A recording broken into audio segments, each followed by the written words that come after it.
Selamat pagi anak-anak. Selamat pagi, Bu. Bagaimana kabarnya semua? Baik, Bu. Jadi hari ini kita akan belajar mengenai berbicara, mengenai peristiwa yang sedang terjadi seperti pandemi COVID saat ini. Dalam berbicara ini, saya ingin kalian mengungkapkan yang ada di pikiran kalian sekalian, melatih berbicara di depan teman-teman kalian. Seperti yang sudah saya siapkan bagian ini, nanti yang saya tunjuk akan menjelaskan peristiwa yang terjadi sekarang dengan bahan yang sudah Ibu berikan. Jadi di situ ada gambar kepala. Nah, yang digambar itu ibaratkan kemampuan mengucapkan bunyi bahasa untuk mengekspresikan atau menyampaikan pikiran, gagasan, atau perasaan secara lisan, atau berbicara dengan pengucapan kata-kata. Nah, sekarang ini akan melanjutkan penjelasan Ibu dari gambar 2 sampai gambar 10. Oke, iya, baik, Ibu. Saya akan menjelaskan gambar nomor 2 dan nomor 3. Seperti gambar nomor 2 dan 3, yaitu gejala-gejala tersebut memiliki kemiripan dengan flu yang biasa terjadi diikuti demam, sakit kepala, termasuk batuk. Di tengah wabah virus COVID-19 seperti sekarang ini, penting mengetahui gejala-gejala virus corona yang salah satunya adalah batuk. Kemudian, pada gambar nomor 4, merupakan jumlah orang yang teridentifikasi positif terkena virus corona di Indonesia kian hari makin bertambah. Guna mencegah penyebaran virus corona lebih luas lagi, pemerintah menginstruksikan untuk melakukan rapid test. Tes ini ditujukan agar pemerintah dan petugas kesehatan bisa mengetahui siapa saja orang yang berpotensi menyebarkan virus corona dan melakukan tindakan pencegahan agar jumlah kasus COVID tidak semakin bertambah banyak. Kemudian pada gambar nomor 5 merupakan bentuk dari penyakit COVID-19 itu. Penyakit virus corona adalah penyakit menular yang disebabkan oleh virus corona yang baru-baru ini ditemukan. Sebagian besar orang tertular COVID-19 akan mengalami gejala ringan hingga sedang dan akan pulih tanpa penanganan khusus. Anda dapat tertular saat menghirup udara yang mengandung virus jika Anda berada terlalu dekat dengan orang yang terinfeksi COVID-19. Anda juga dapat tertular jika menyentuh permukaan benda yang terkontaminasi, lalu menyentuh mata, hidung, mulut Anda. Kemudian pada gambar nomor 6, itu adalah gambar orang memakai masker. Seperti kita ketahui bersama bahwa penularan virus corona dapat melalui drop atau percikan yang dikeluarkan pada saat kita batuk atau berbicara. Penularan terjadi ketika percikan terhirup oleh orang lain yang ada di sekitar kita. Oleh karenanya, masker dibuat untuk melindungi dari droplet yang dikeluarkan oleh orang lain agar tidak masuk ke hidung dan mulut kita ataupun sebaliknya, agar droplet kita tidak mengenai orang lain karena kita tidak tahu kita tidak tahu lawan bicara kita yang sedang menjadi pembawa virus corona.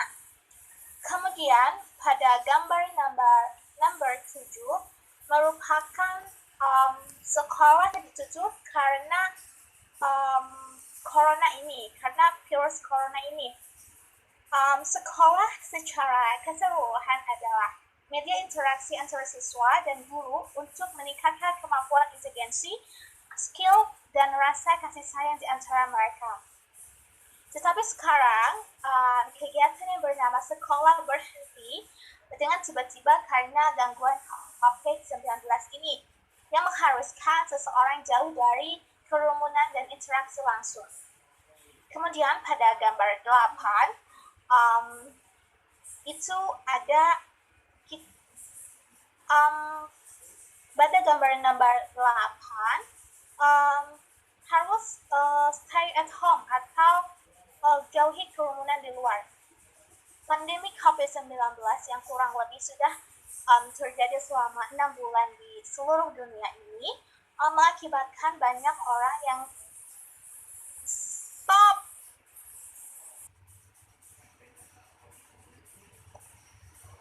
Baik, pada gambar nomor 9, dengan adanya pandemi COVID-19 ini, kita harus menjauhi kerumunan, yaitu segalanya kita harus melakukan di rumah, seperti sekolah di rumah, yaitu online atau daring, pekerjaan pun dilakukan di rumah, serta segala kegiatan kita lakukan di dalam rumah atau stay at home atau berdiam diri di rumah. Kemudian gambar nomor 10 yaitu orang-orang diberhentikan dari pekerjaannya. Pandemi COVID-19 yang kurang lebih sudah terjadi selama 6 bulan di seluruh dunia mengakibatkan banyak orang kehilangan pekerjaannya.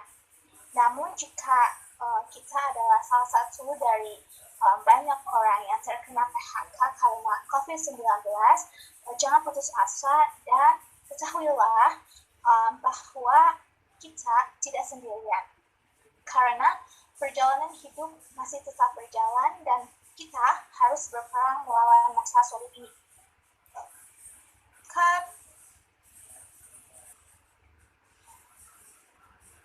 Baik, ini pemaparannya sudah bagus, tetapi masih ada sedikit yang harus dipelajari lagi ya, cara-cara untuk berbicaranya.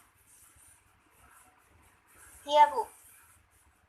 Oke, sekarang saya akan menunjuk Isma untuk melanjutkan pemaparan yang tadi sudah Aini lakukan. Silakan Isma.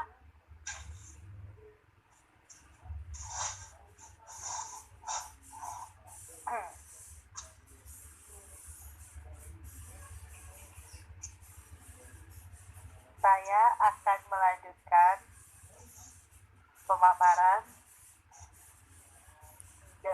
mulai dari gambar 10 sampai selesai. Gambar ke-10, penyebaran virus corona atau COVID-19 yang belum kunjung reda membuat masyarakat semakin waspada. Masyarakat pun melakukan berbagai cara untuk mencegah penularan virus atau tiongkok tersebut. Desinfektan merupakan proses dekontaminasi yang menghilangkan atau menumbuh segala hal terkait mikroorganisme, baik virus dan bakteri, pada objek permukaan benda mati. Ini yang membedakan disinfektan dengan antiseptik. Kalau antiseptik membunuh atau menghambat mikroorganisme pada jaringan hidup. Gambar ke-11, dalam rangka mencegah penularan pandemi coronavirus atau COVID-19 di area transportasi publik, pemerintah meminta masyarakat untuk tetap menjaga jarak di saat berpergian, baik itu melakukan aktivitas kantor maupun menjalankan rutinitas lainnya. Perlu kamu ketahui bahwa angkot, komuter lain, MRT, Transjakarta, dan sejenisnya berpotensi menjadi tempat penularan virus dan sebaiknya kamu hindari selama musim pandemi ini. Gambar ke-12, sama seperti gambar ke-11, itu menjaga jarak. Jika menjaga jarak jika berpergian, baik itu melakukan aktivitas kantor maupun menjalankan rutinitas lainnya. Gambar ke-13, seperti kita tahu, pemerintah saat ini sedang menyiapkan vaksin corona. intervensi medis untuk meningkatkan imunitas tubuh seluruh masyarakat Indonesia terhadap virus COVID-19. Kebijakan vaksin corona ini sekaligus sebagai upaya menyokong ketahanan kesehatan masyarakat Indonesia. Dan gambar yang terakhir, seiring angka korban kasus COVID-19 yang terus bertambah, kampanye stay at home atau tetap di rumah seolah juga makin menggaung sepanjang waktu. Kondisi ini diperkuat keputusan pemerintah pusat untuk menerapkan perlakuan sosial berskala besar atau PSBB di sejumlah wilayah di tanah air saat ini. Langkah strategi tersebut diyakini betul bakal mengurangi penyebaran pandemi coronavirus yang amat mematikan, karena diprediksi belum akan berhenti menjangkiti warga dunia. Dalam upaya mencegah penyebaran COVID-19, pemerintah di banyak negara termasuk Indonesia menerapkan kebijakan bertahan diri di rumah selama pandemi setidaknya selama 14 hari. Baik, terima kasih Isma atas pemaparannya, sangat bagus sekali. Jadi yang sudah kita pelajari ini itu merupakan keterampilan berbicara. Yang termasuk dalam keterampilan berbicara ini kemampuan mendeskripsikan apa yang kita lihat melalui kata-kata. Apa yang seperti Aini dan Isma sampaikan tadi, itu caranya berbicara di depan teman-teman kalian melalui kata-kata. Jadi pelajaran yang dapat kita ambil hari ini, corona sudah terjadi selama kurang lebih 6 bulan di seluruh dunia. Ada banyak penyebaran virus corona dan beberapa pencegahannya, yaitu dengan memakai masker, mencuci tangan, dan tidak melakukan kontak fisik kepada orang-orang sekitar. Baik, terima kasih